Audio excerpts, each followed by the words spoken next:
Hey guys, I apologize if you can't chat. I apologize again for the delay. I'm probably gonna redo this, but in the meantime, the fact that you're here, I'm gonna go through it. So hopefully you guys can see it. Um, Along with that, I just want to send this out really quick, guys. Just give me 2 seconds, and then I'm gonna start. And I promise that it'll be worth it. Okay. So live right now, going live. Am I streaming right now? Can you guys even hear me? I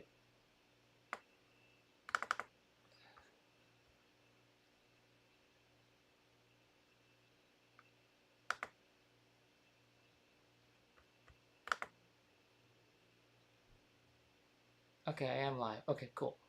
So this is the live thing right now, and I'm gonna make sure I got the URL out. Just give me 2 seconds, and then I'm gonna.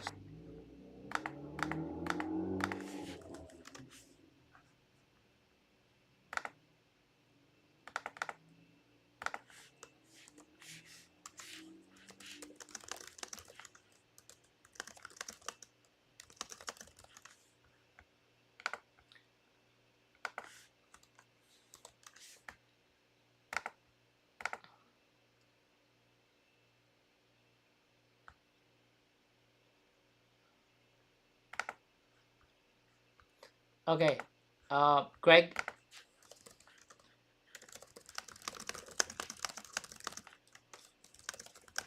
Greg, let me know if you can hear me on Facebook, and then I'll start.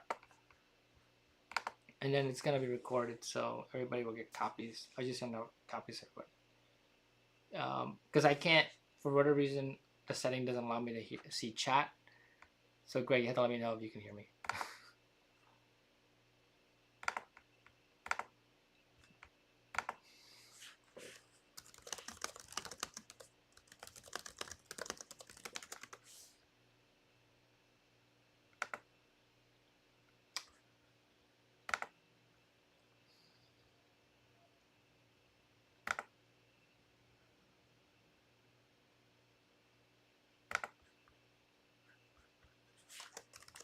Greg, I'm waiting on you.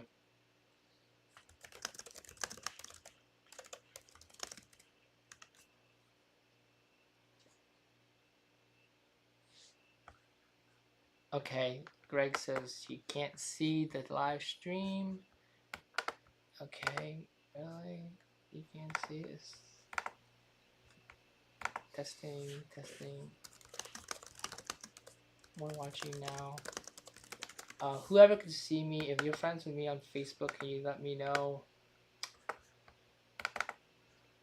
if you can hear me?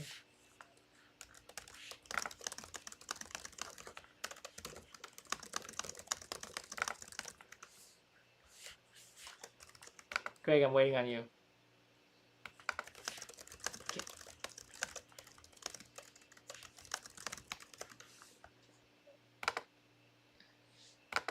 Okay, thank you. Okay, Greg says he can't see the live let me know so they can hear me. Okay. So with the fact that you can't see this, I can't see anybody's chat. Just do me a favor, guys. If you are tuning in and you have questions, just leave it in the comments. Whoever can see me, if you're friends with me on Facebook, can you let me know? Review it and answer it like later today. If you can. Okay, so after the video is done.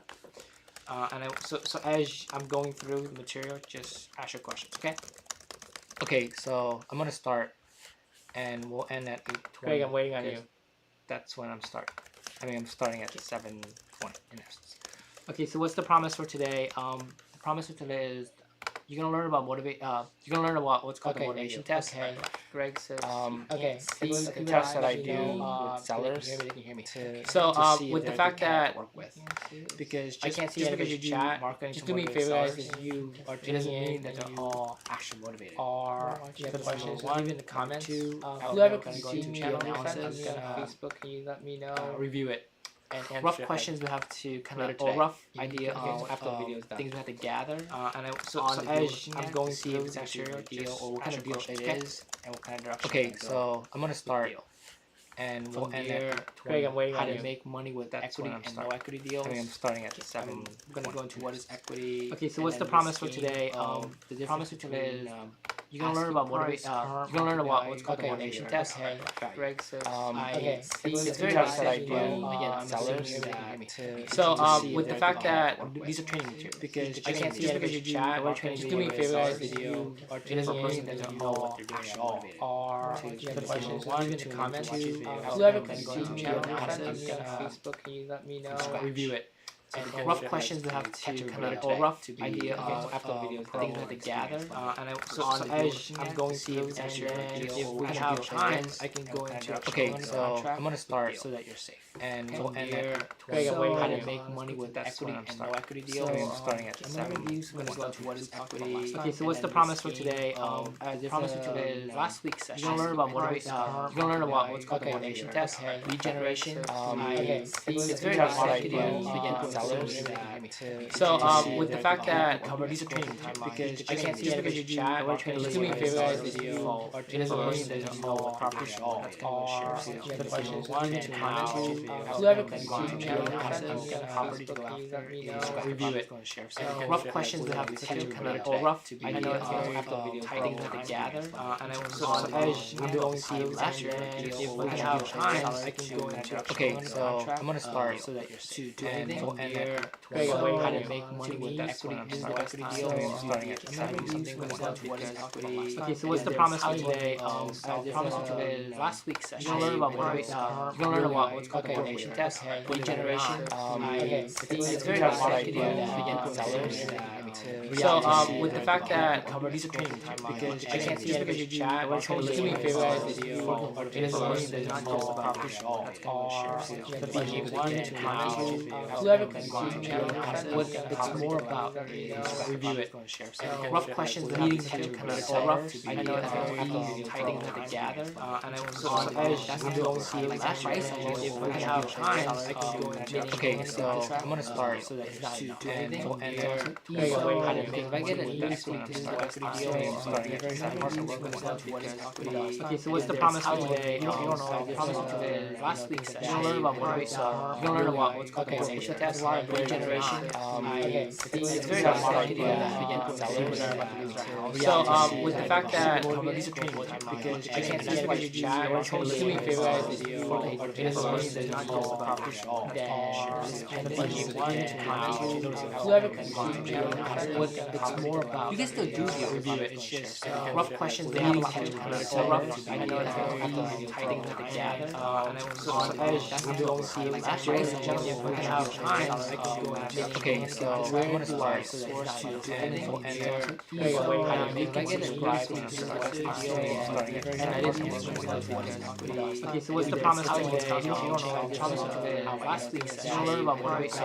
You'll learn about what's called the motivation test, regeneration. So it's very nice that I do. So with the fact that these are training because I can't see how you chat. Just do me a favor, guys. If you are training for a person that doesn't know what property and the questions 1 to how whoever can go to channel, what it's more about. You can still do the review it. It's just rough questions leading to rough. I know it's very things that they gather. And I was as I'm going through last year, if we have time, I can go into. Okay, so I'm gonna start so that it's not enough. And if I get and I didn't. Okay, so what's the promise for today? You don't know. The promise for today. Last week, you'll learn about more. There's I forgot what it was. Okay, so that's a lot of regeneration. So it's very nice that you do so with the fact that these are training because I can't see how you chat. Just do me a favor, guys. If you are training for a person that doesn't know what property and the questions 1 to how whoever can go to channel, what it's more about. You can still do the review it. It's just rough questions leading to rough back. I know it's very things that they gather. Okay, so I'm going through last year. If we have time, and you can't hear me. Okay, so we're okay. I turn it off. Let me know if you can hear it still. And so I'm gonna get you guys the link. I think it's right here. Submit core and job opportunities. I forgot what it was. I was on it like literally few hours ago. But you can go onto NJ Courts. You can put in a window of time where you want the list pendants filings, and then from there, it's gonna give you all the filings around that time, and it's free. Okay. A platform or a system like NJ Courts also exists in New York, PA, all over the country. So you just have to kind of Google for it and find a government website where they keep track of all the filings. So that's how you get list pendants filings. As for sheriff sale, that you just Google the county sheriff sale properties and lists, and then that list is gonna come up. Okay. I don't want to go over the whole timeline thing this time because that was last week's session. But I just was catching everybody up to what we did last time. Along with that, I also talked about bandit sign marketing, which is what I started with. It really works. I started off with bandit signs. I didn't know what I was really. It's like you're not very specific in terms of what kind of opportunities you're gonna get, but it does do lead generation, and then from there, once the leads come in, I talk to them. However, I have to talk to them to find out if they're motivated. And then once I know they're motivated to solve their problem, I then identify what kind of deal it is. Another way of doing lead generation is cold calling. So through the list pendants filings and share sale filings, we skip trace people's phone numbers. There's a lot. We went through it last week using True People Search. And I showed you how to skip trace pretty much anybody that was losing their house in the next few weeks. And so from that, we then cold call them. If you're brand new to cold calling, and I'm sure everybody is, or a lot of people are, I'm probably going to do another video on it. I'm going to do a video on it. It's actually really scary to do in the beginning, but once you talk to like 10, 20 people, it kind of gets a lot easier. But that's lead generation, and so that's another way of doing it, and I'll do a video later on it, just like this. And so if you do cold calling, or you can YouTube how to do cold calling. Once they call, again, we're doing the motivation. We're gonna do the motivation test, and then another way of lead generation is networking at live events. I used to go to a lot of live events. And I used to go and network with wholesalers and get opportunities from them. A lot of times you're going to get a lot of trash opportunities, but honestly speaking, because they're trash, what that means is they're probably not going to also sell it to anybody. And so I would connect with them, stay close to them, tell them, look, if one of the reasons doesn't work out, let me know. And then of course, it's because the numbers don't make sense. It doesn't work out, and then you start talking to them about, hey, let me see if I can get more involved in a deal. Let me see if I can go in, renegotiate with the seller, reorganize the deal so that way it can work for me, and then I can pay you a fee. That's really one of the biggest secrets to actually doing deals right now. So it comes looking like trash, and because it is, you don't want it. But guess what? No one else does either. But if you stick with that wholesaler and work with them and lead them, because they don't know what a good deal looks like to begin with, or at times, and as long as they're allowing you to lead them, you can make it to a deal. Okay. Outside of this, at the end, I'm gonna go through the material, cover everything as much as I can, and then we'll talk more about what I want to tell you guys at the end later. Okay, so let's go into the motivation test. So we're assuming that somebody called us to the bandit sign. We did cold calling, or we did direct mail, whatever. There's a million ways of doing it. It's just that in the previous slide I'm showing you just the 2 ways we're doing it right now, or 3 ways, sorry. And once the seller, you're talking to the seller, and last week I taught about how to tell the seller, how to open a call with, hey, I want to help you keep your house. Hey, I want to help you, not lose your house, things like that. And because of that opening, through direct mail, through cold calling, through door knocking, whatever. It doesn't matter how you're doing it. But if you open with that, it's really, the conversation is really different. And the most important thing, like I said last week, was that it's important to even have a conversation, whereas a lot of people are not having a conversation at all. Now, when you open with that, they are expecting that you're not going to buy the house or try to buy the house from them. And so what do they expect? So they expect help, right? And so what kind of help can we do? So in the game of real estate investing, I'm not trying to shell out money to help. Okay? That's not how it works. If I had unlimited money, I would, but I don't. And so the way we help people is like this. We would start a conversation. Okay, look, before I can help you, tell me what's going on. Like, what happened? What's going on? How did you end up at this place? My name is Nick. You can tell them that you've been behind. I don't know if you've been behind in payments, but you got to tell them a story. Just so you know, I've been behind my credit cards. I've lost my job. I've had hardships. But you have to open the conversation. Okay? Because if you open with telling them something that's embarrassing or sad about that you went through, and because you started it, they don't have a problem sharing it back. But if you ask them straight up, then they're not just gonna go into it. You know what I mean? So you can be like, hey, tell me what's going on. I don't know. I really want to see if there's anything I can do to help. There's a lot of things we can potentially do, but I have to know what's going on. Like, I've lost my job before. I've been behind on payments, so it's an embarrassing thing, and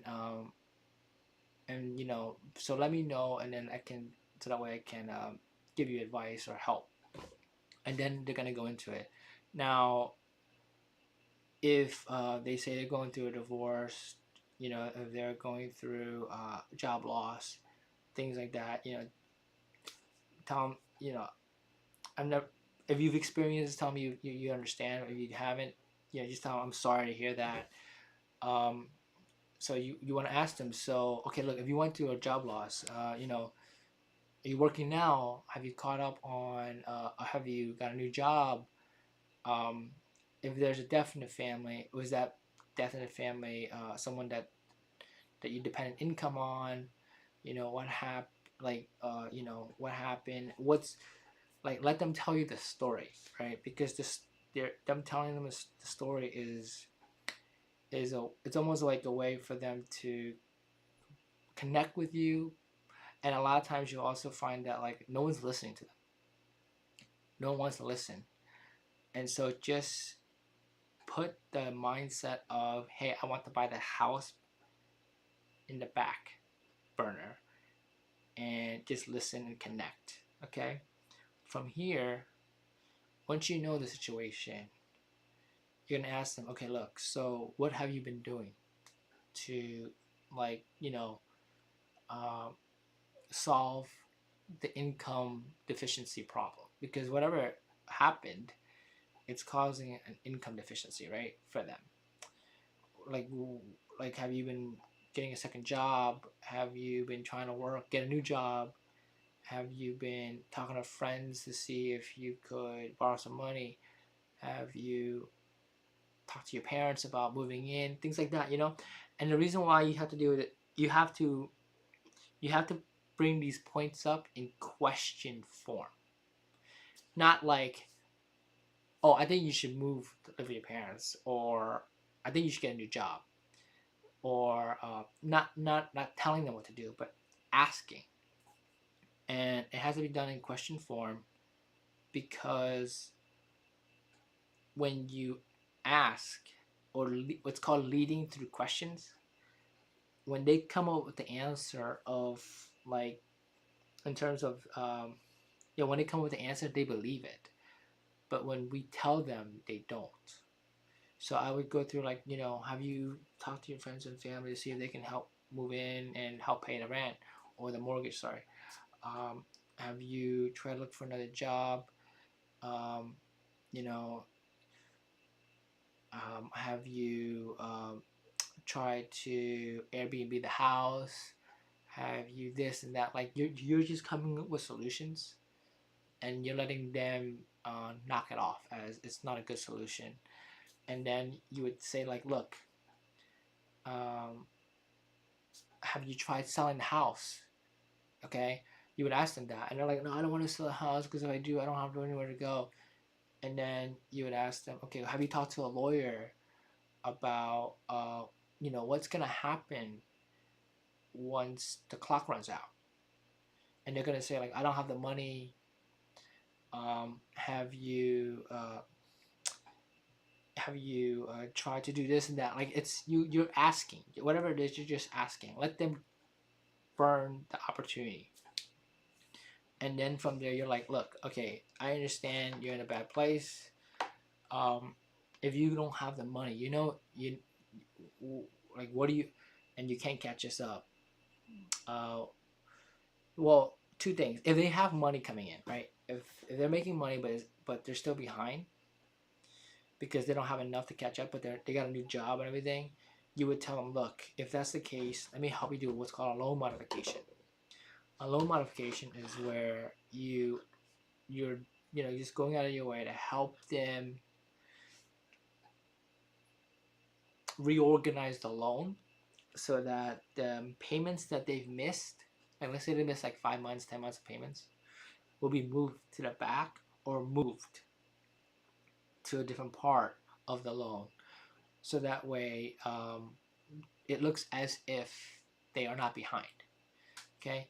Of course, the bank is going to want, when you talk to the bank about doing a loan modification, the bank is going to want, like let's say if the mortgage payment is like $2,000 a month or $3,000 a month, and they've been behind by like let's say like 8 months, so that's 24,000 or something like that, right?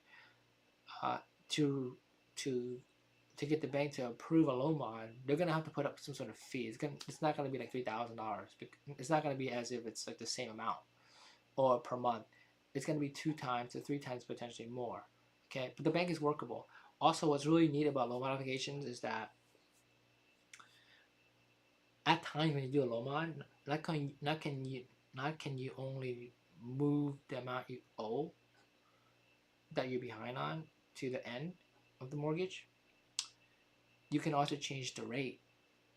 So you can get the rates dropped lower, and you can reorganize, like if it's a 20-year mortgage left that you have, you can extend it to 30 years so that way the payments are less. So there's a lot of things you can really do to reorganize the mortgage so that way it becomes more affordable for the owner.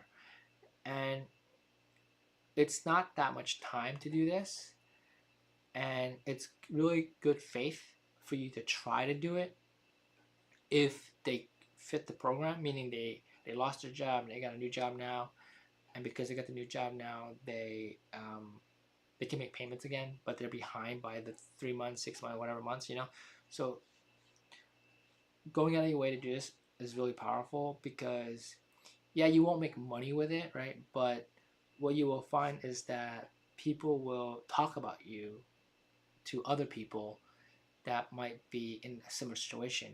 And when you try to help the new person that they're introducing you to, for all you know, you could buy their house because for whatever reason it can't work out for them. Statistics say that loan mods, only 5% of loan modifications actually are successful. So there are opportunities here. Okay. The other thing is, let's say you talk to the seller or the owner. Sorry, they're behind in payments. They got a new job. You're gonna try to do the loan mod before you even do the loan mod. Okay, before you even start to help, you're gonna say, look, I'm gonna see if I can talk to your lender to move the amount of money you owe per month to the end, but they have to approve it. And so they're going to need to see proof of income, things like that, your bank statements, all that stuff. And then you want to let the homeowner know, like, do they understand this? And if they don't, then, it's kind of like pointless going forward. Because to me, here it says motivation test. The business is the business of people. The business is a people business, right? you can't help people unless you understand their situation. So we already covered that. But after that is the motivation test. And what it is called, it says, along with the above, you must test for sanity and motivation to solve the problem. Sanity to me means like, hey, what are they going to do at worst case? Like, what are they going to do if the loan mod doesn't work out? What are they going to do if they don't qualify for the loan mod, or the payments are too high, whatever it is? And you have to have that conversation before you start the loan mod. Because if you are gonna commit time to doing the loan mod, sure, you want it to be successful, but if it's not successful, you also don't want to waste your time, you know. And so you ask them, look, I just want to be straight with you. This is what we're gonna do, okay? And we're gonna see if we can get the lender to approve it. But what are you gonna do if the loan mod doesn't work out? Okay. Greg, also, if you're still on, can you let me know if there is an echo? Okay, because Trang told me there was.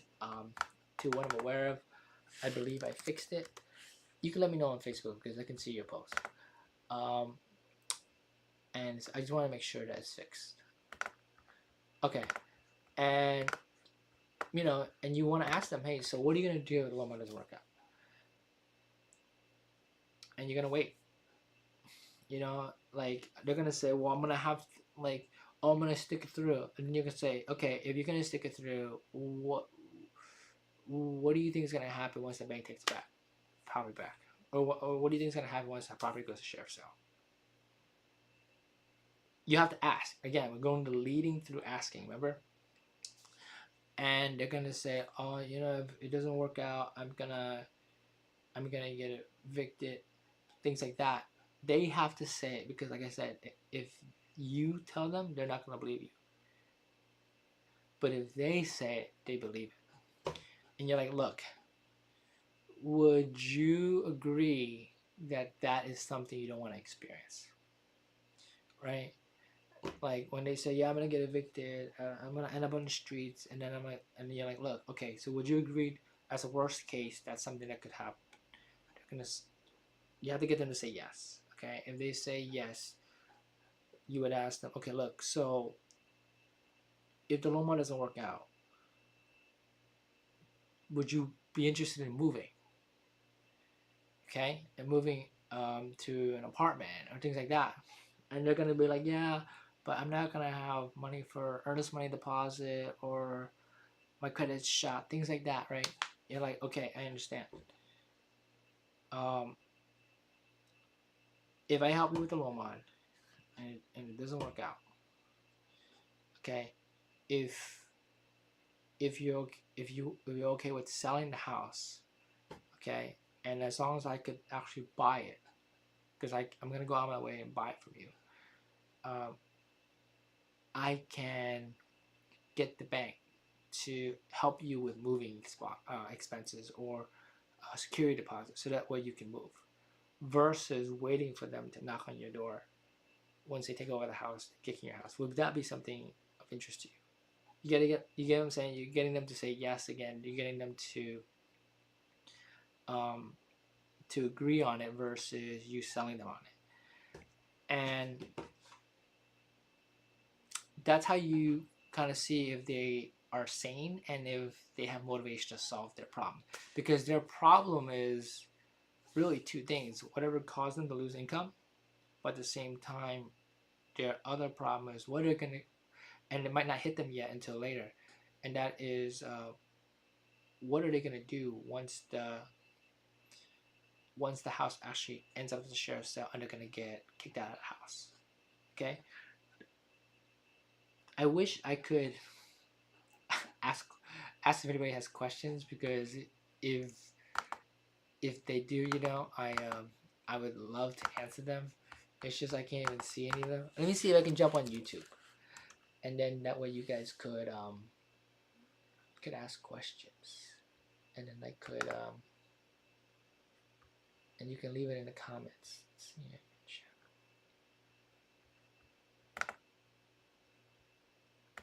and let me know if this causes an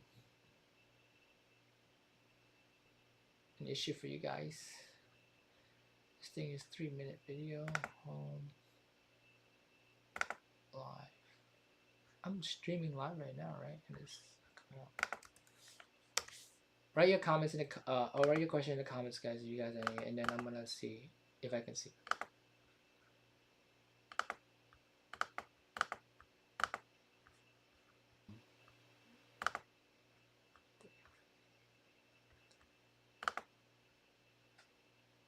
Can you guys comment? Is this commentable? Oh man, this thing is not even commentable. What's going on? YouTube's horrible. Okay, let's continue then. So after this, once we know they're motivated to solve their problem, they're saying they're motivated.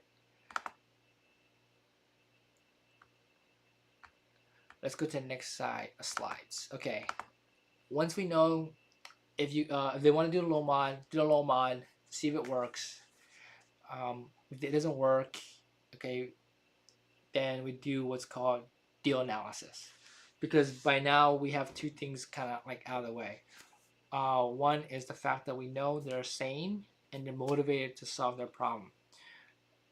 And to me, sane is knowing that there's a problem and knowing that they want to solve it, and knowing that the problem is not keeping the house because we already tried to do that, but to now not to be on the streets.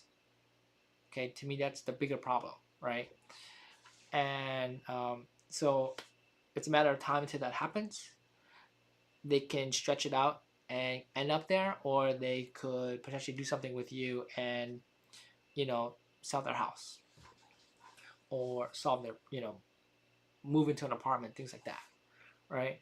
So from here, once we are in the space of, okay, they're going to sell because we exhausted all their possible solutions to solving the problem,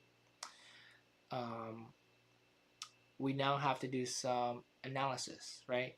Now, it was a house with equity, meaning, like, what is equity, right? Let me go to that slide. Equity, what is equity? To make money with equity versus no equity. What is equity?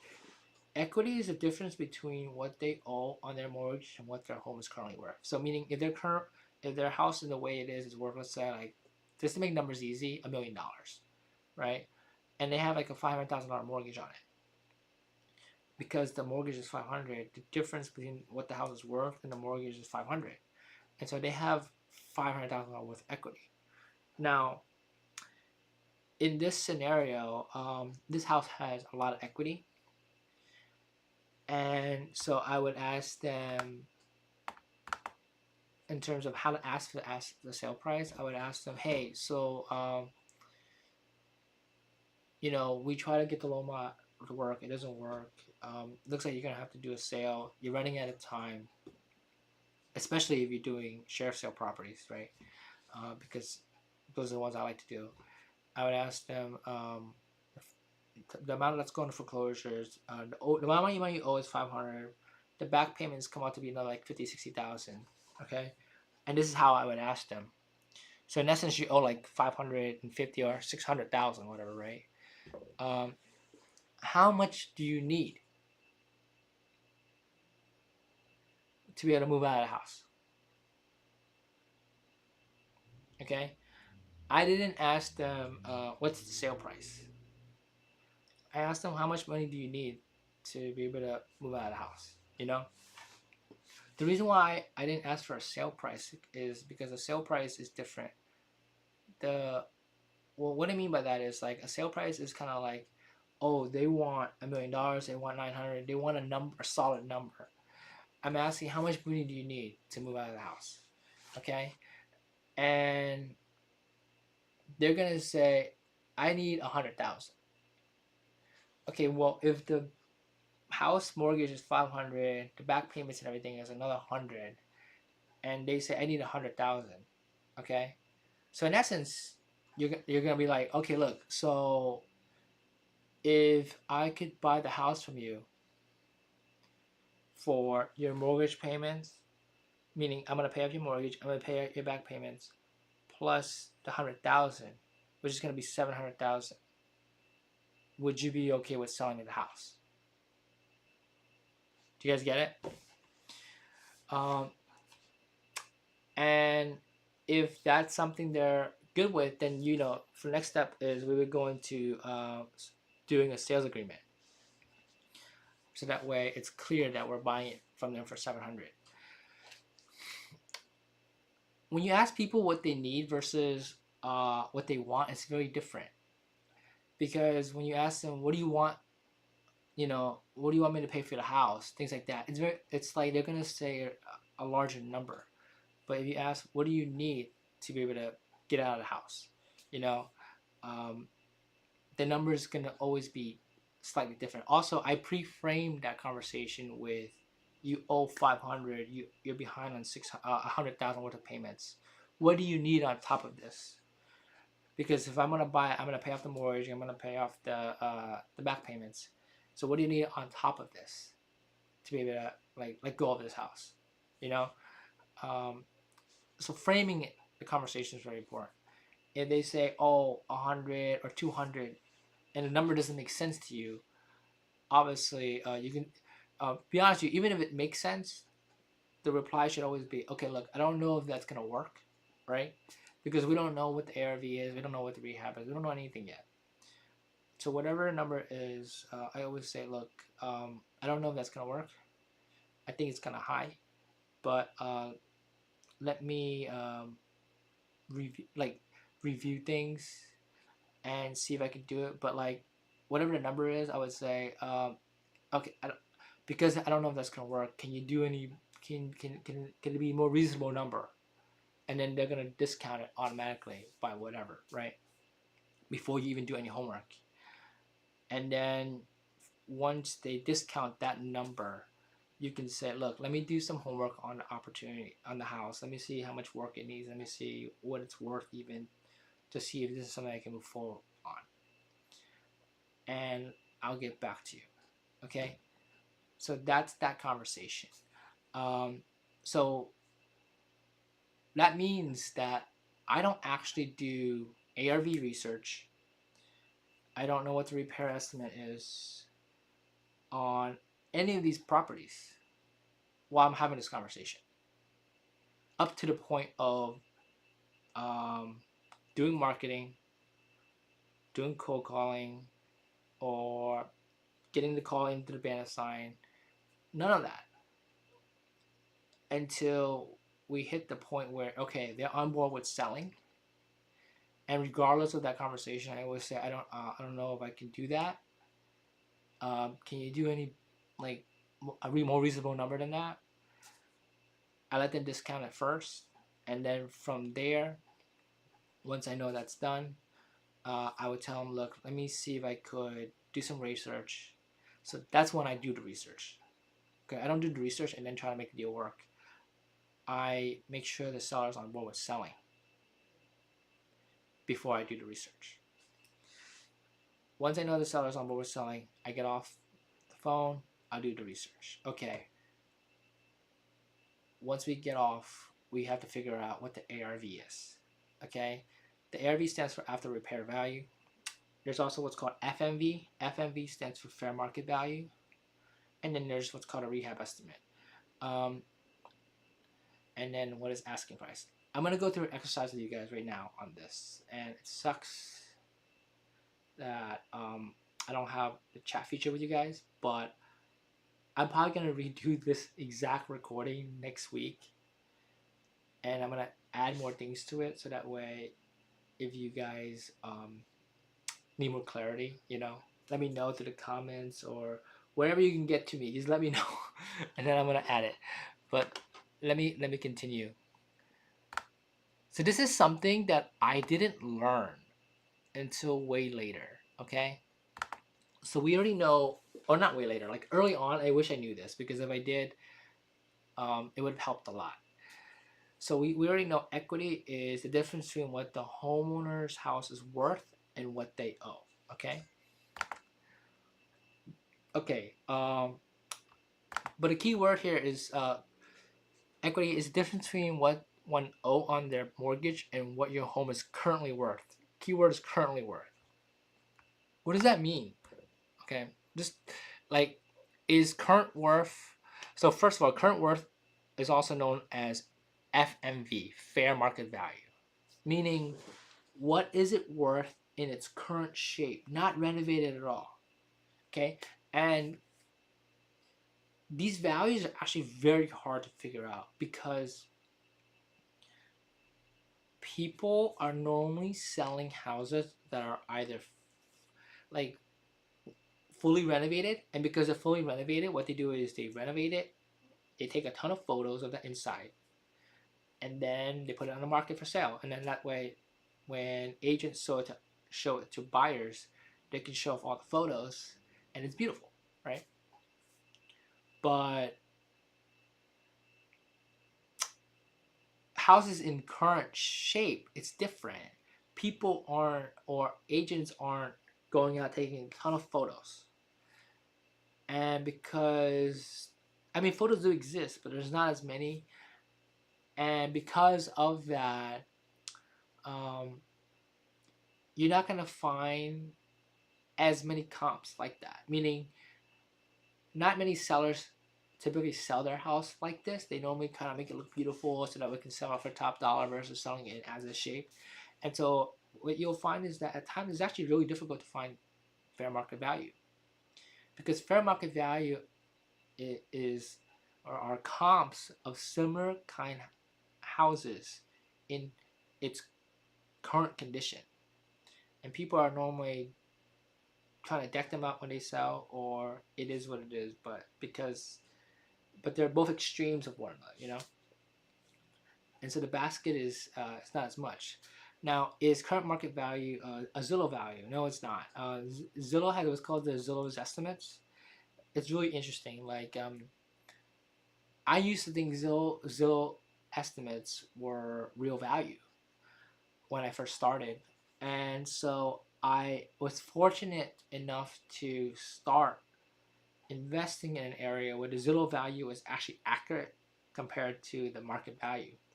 But as I got more experience in the business, I've also invested in areas where the Zillow value was about 40% below actual market value. And what you'll and then there's also areas where the Zillow value is above actual market value. Okay, so my point here is this. My point here is so with certain markets the way it is, how reliable is Zillow values? And I the way I look at it is, regardless of what Zillow says, I always try to get value from the MLS system.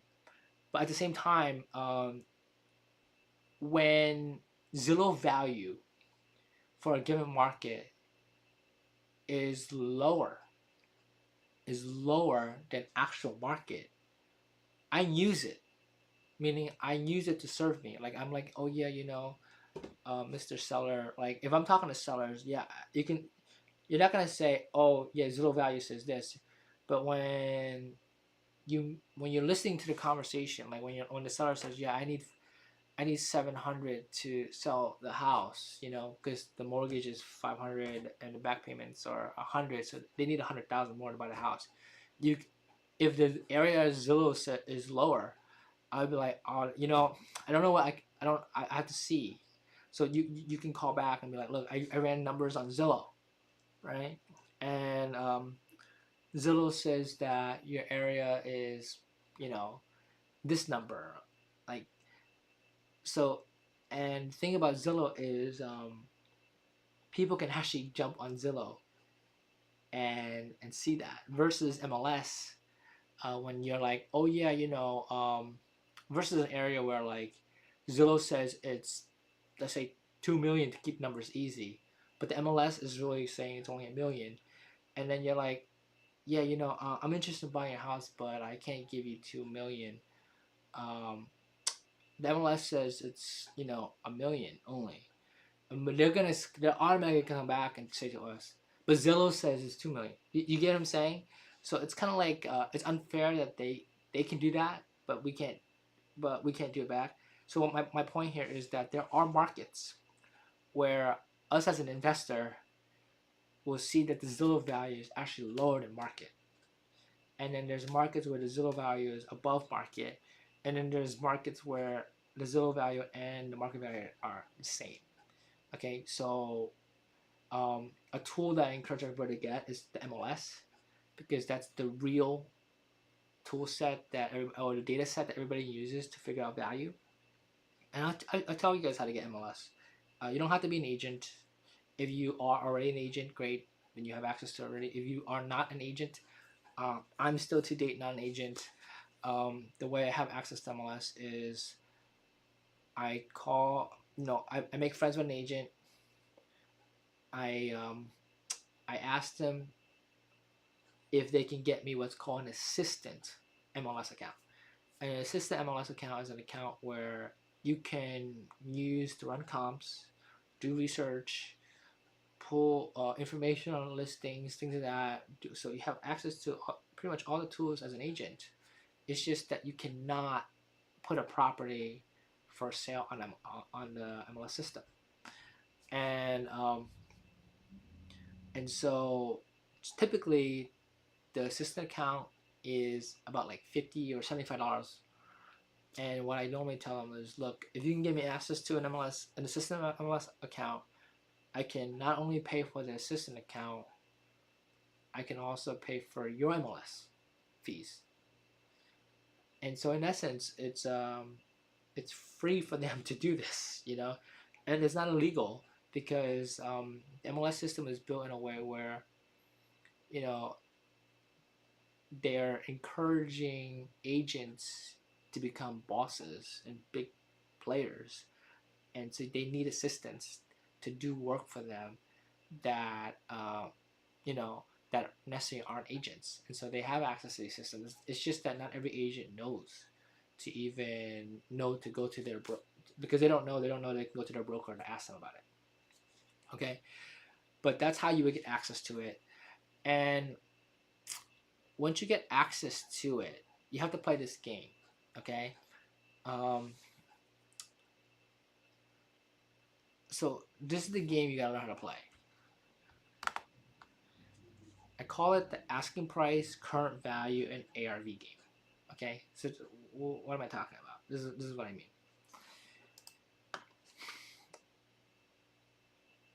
A seller can ask any price for a property. Would you agree? Right? So let's say the house is not renovated. It needs, let's say, $200,000 worth of work. Okay. Let's say the ARV is $1 million. So the ARV is $1 million. Okay. And it needs $200,000 worth of work, and because of that, its current shape, let's say it's only worth like, let's say it's worth only $500,000.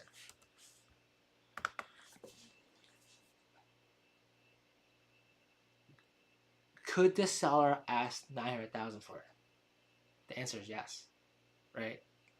Because the seller can ask anything they want, and so in essence, on MLS or for sale by owner website, it could be advertised as, hey, they want $900,000 for it. Now, could the seller also be asking $500,000 for it? The answer is yes, right? In essence, the seller can ask whatever they want in terms of their asking price, but in terms of real value in its current shape, okay, if you use MLS to find similar type properties in similar condition, and in our scenario, we found that similar type properties in similar condition are selling for $500. So in essence, the market value is $500. But the point here is the seller can really ask for anything they want, and it's important for you to know this because at times, I'm not saying that this is very likely, but a seller could, let's say, be asking, let's say, $300,000 for a property, for the property. Sorry, not a property. Okay, so this property's ARV is $1 million. Okay, and they're asking $300,000. and its current value is 200. What this means is that this is an in the money deal already. Okay, but you wouldn't know that. You wouldn't know if it's an in the money deal based on asking price alone. Meaning, if you didn't know the current value, or what's called the FMV, fair market value, right? And if you didn't know the ARV, and all you saw was, hey, a bunch of houses with asking prices, and the property's asking price is 300, and the reason why I bring this up is because when I was very new to the business, I went to a guru course where they taught me to make offers, and they were like, yeah, you gotta always make offers, and we would buy houses for like 60 cents a dollar, right? Or not 60, like even less, 40 cents a dollar, sorry. And so I thought, hey, okay, I go to talk to a bunch of realtors. The realtors show me a house, and the asking price is 300, right? And so I would offer them 40% of 300. What's 40% of 300? 40% of 300 is 120. And as soon as they see that, they would laugh at me, right? Or they wouldn't even take the offer, or they wouldn't even continue working with me. And my point here is that in my scenario, if the property's ARV is $1 million and the current market value is 500, and the asking price is 300, if I was making offers purely just on thinking that the asking price is the ARV and the FMV, I'm never gonna get the opportunity to buy anything. So my point here is you have to be aware that asking price is very different than fair market value. And fair market value is very different than ARV. ARV stands for after repair value. And what that means is it's the value of the property once it's fully renovated. So in our scenario here, if the asking price is 300, the current market value in the shape that the property is in is 500, and needs $200,000 to renovate it to make it 1 million. If the seller is selling it for 300, it's already super in the money, because 300 plus 200 is a total of 500, and 500,000 is 50% to the dollar of $1 million. So this is what's called a 50 cent to the dollar deal. Does everybody follow? Again, I'm sorry that you guys can't ask me questions because the chat feature, for whatever reason, is disabled for this live stream. I'm very new at using YouTube on how to stream directly. I promise that the next time I do this, I'm gonna do a test run before I do the live stream. But let's do another exercise, and I want to tell you also the industry standard formula. So in this example, the purchase was 300, the renovation is 200. Together combined is 50 cents a dollar. Okay, so this is what's called a 50 cents to the dollar deal. I want to tell you what the industry standard is, meaning the ideal standard, minimum standard that deals have to fit into to be what's called a deal. So the industry standard is, so in this example, is 50 cents a dollar.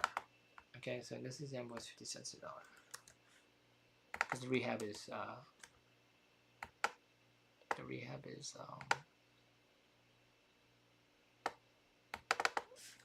50 cents a dollar. The rehab plus the renovation comes out to be 50 cents a dollar. 50% of the ARV. The industry standard is it's 70 cents. Whoops.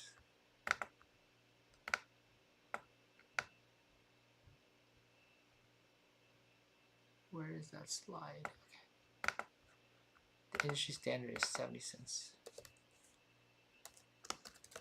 So that means if the seller is asking 500 for this property,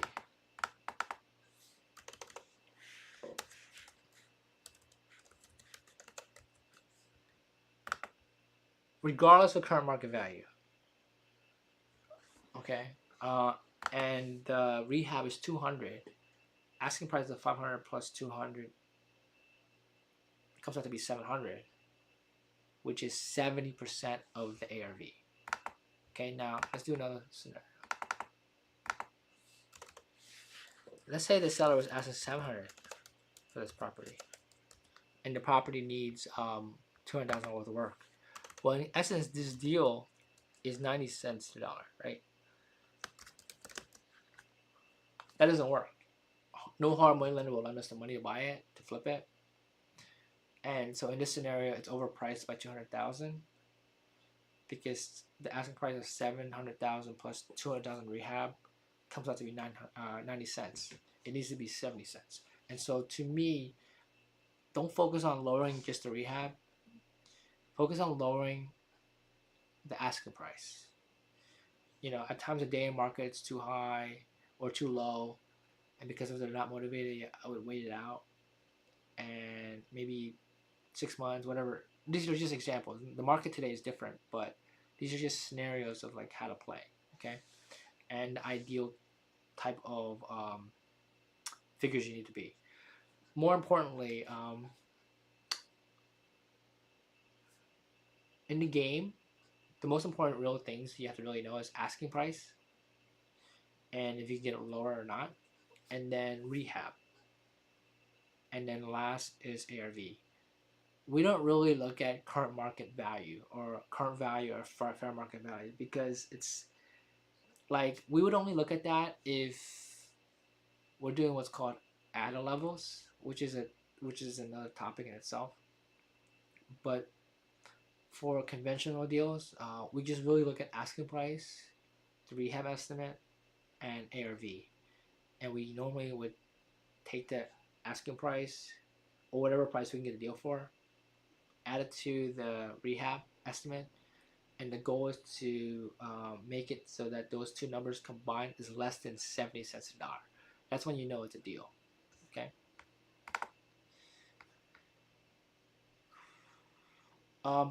What is ARV? I think I kind of went over it, but I'll go a little bit more. ARV stands for after repair value, meaning value of what it's worth once it's fully renovated. And when you have Access MLS, it's easy to see that because you would, put in your property address to the search tool. From there, you would put the bed count, bath count, and then sold in the last 3 months, and all the solds will come up. And then from there, you would sort it where the properties are. To me, I like to keep it within less than half a mile, even as close as possible to the subject property. And then whatever the highest prices are that are sold, I would look at those. I would see, and typically they're fully renovated. And then I would browse through it to see how they finished their kitchen, their bathroom, make sure the house is the same as your house. When I say that, what I mean is like, if your house is a ranch where it's like a 1-story house, and you're looking at colonials, which is a 2-story house, even though the bed count, bath count is the same, it's not the same house. And so I would first, eliminate all houses that don't match your house. Like what I'm trying to say is like, don't lie to yourself, because sure, the colonial could be selling for more, or the other house that doesn't look like yours is selling for more, and you want to say that this is what properties are going for. Yeah, it's true, it is going for that, but it doesn't mean that your style of building is going for that. So don't lie to yourself. The other thing is, ranches are very different. Like, people that buy ranches are very different than people that buy colonials. And then people that buy colonials are very different than people that buy Cape Cods. And so stick to the same style, stick to the same bed count, bath count, and even as go far as same square foot, same lot size, because that's important. Okay, and you'll get more into that once you get Access MLS and start playing with it. It's almost like if you're buying a car, and you go into the Kelley Blue Book, and the Kelley Blue Book will ask you what kind of car you're buying, and it'll give you an estimated value of that car. And then they typically give you like in great condition, mid condition, and like bad shape prices. Houses is different because with houses, like not all houses look alike, and because of that, you kind of have to manually go through the process of identifying houses that look alike to yours. Whereas with a car, you can put it in the Civic and it'll give you all the values of the Civic or by year in a given area, you know. So that's the process of running comps correctly. I can do a course on comps. I love the art of comps, and so I can do a whole video on that. Let's continue. Okay, so we went through what FMV is, fair market value. Went through what ARV is. What is the rehab estimate? I'm gonna actually teach you guys how to do rehab estimates through photos alone. Yeah, we do that, or we can also do it through conversation alone. I only have like 5 minutes left till this session's over, so what I can do is maybe if there's maybe next week, we can do that, and I'll show you how we do it, because we actually figure out estimates all through the phone or all through photo, rehab estimates. And then once we get the seller, so once we have the rehab estimate, once we have the ARV, and then we call back the seller and have a conversation with them. Hey, you know, we did research. You know, I know that I said that I can maybe do the whatever price you want, and by the based on my research, based on my analysis and everything, I can or can't do it.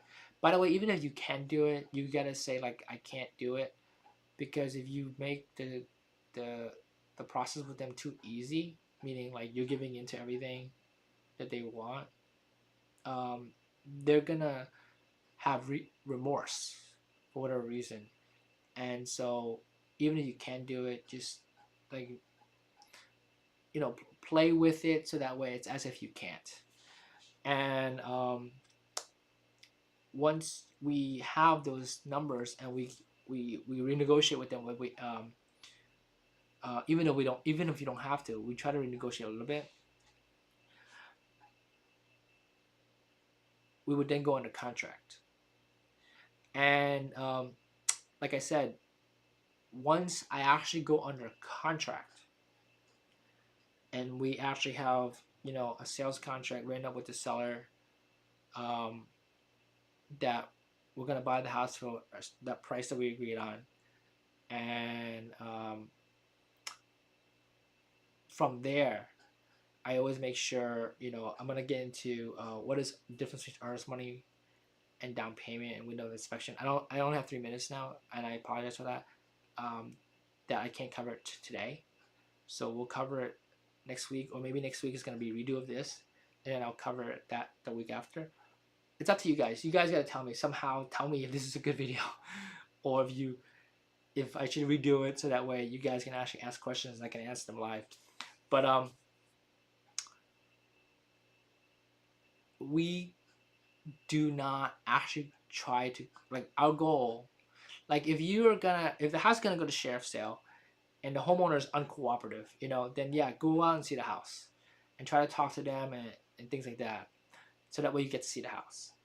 But if the homeowner is like very cooperative, they are on board with, hey, look, if the loan doesn't work, I want to sell it to you, things like that, and you are gonna go out there anyway, or if you haven't gone out there, because for me, I try to not go out there. I try not, like, I don't want my guys to go out to see the house all the time, because when they go out and see it and it doesn't pan out, it's like a waste of their time. I try to lock up the deal. Meaning I try to go under contract. And then once I go under contract, I then send my guys out to go see the house. And the reason why we do that is it's not hard to estimate rehabs without seeing the property. It's just that like people overcomplicate it. Sure, we're not like down to the penny with it, but in terms of margin for error for our estimates, it's probably less than like 5%. Okay, and I can show you that down through the as we do more of these videos. But we've been doing estimates on houses for the last like 10, 11 years, exactly like this, where we don't go out to see the house. We either talk to them, we hear what they say, and then we do a rough estimate of what the rehab's gonna be. And then come from that, we figure out what the ARV is. We multiply the ARV by 0.7, and then we deduct the rehab estimate that we came up with from that, and that becomes our maximum allowable offer. So if the ARV, to keep things simple, is $1 million, we multiply it by 0.7, that's 700,000. If we think the rehab is 100,000, that means the maximum allowable offer is 600. If we're having conversations with the seller already and they're on board with selling for 500, even though our maximum allowable offer is above theirs, we say, look, we can't do 500. Can you do like 580? And they're saying, no, we can't do 580. They can do 595, whatever. Go with it, you know. But if they are at 700 and our maximum allowable offer is 600, then without ever meeting them, seeing them, things like that, you know, we can't waste any more time going to see the house until the numbers maybe like at, I would say 650, 640, you know, because then we know we're only like 20, 30, $40,000 apart, and we can maybe make something work by reducing the rehab or by getting them to lower it by just a little bit more. But when the numbers are like out of range, we just want to have a relationship over the phone. But when it's within range, like 5-10%, then we will make an effort to go out. So other than that, guys, I really wanted to get into the difference between earnest money versus like going under contract on this scenario. And by the way, our scenario has been through a deal that has equity. It's not necessarily at the right price, or it could be the right price, but it has equity. And it's probably gonna take me like 2 more videos like this until I can completely finish this example. But regardless of that, somehow let me know if you need me to redo this video where you can ask me questions, and I have no problem doing it. Maybe I could even do it on an off day, so it's not next Wednesday, so that way we can continue the flow of things as if nothing happened next Wednesday. But I'm thinking, how would you guys let me know? I guess I would, if you guys haven't already, add me on Facebook. It's Nick Tang. Add me on Facebook, message me, or look me up. I'm like this guy. This is my Facebook. I showed it to you guys so that when you guys search for me, you know what I look like on my Facebook. And then just message me, and I'm going to look at messages that I have not, that are not necessarily my friends yet, so that way I'll read it. If I get like, I don't know, like 5-10 people to say, hey, we do the video, I'll redo it